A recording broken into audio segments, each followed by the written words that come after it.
La baisse du nombre de défaillances d'entreprises s'accélère. C'est ce qui ressort de notre indicateur Xerfi-Risque, qui s'établira à 59,5 en octobre, soit 6 points de moins qu'en mai dernier. Ce repli est très symbolique. Pour la première fois depuis décembre 2008, Xerfi-Risque repassera sous le seuil des 60.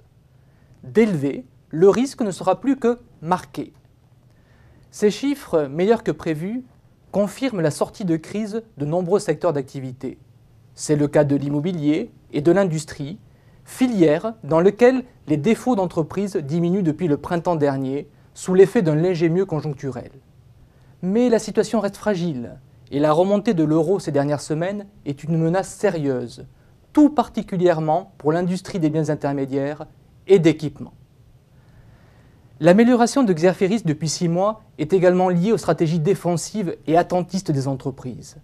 Les deux pieds sur le frein et l'œil rivé sur leur trésorerie, elles gèlent leurs investissements, reportent leur recrutement, évitent tout restockage massif, des choix de prudence qui allègent leurs besoins en fonds de roulement et leur permettent d'attendre des jours meilleurs.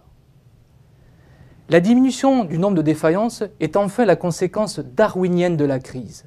Il reste de moins en moins d'entreprises fragiles et les plus solides ont renforcé leur position en répercutant les marchés et les volumes d'activité des entreprises disparues.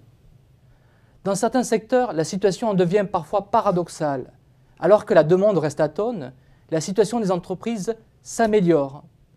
Traduit autrement, même si la taille du gâteau diminue, comme le nombre de convives se réduit, la part de chacun augmente. Une métaphore à méditer et qui nous amène à relativiser les derniers chiffres de Xerfi-Risque.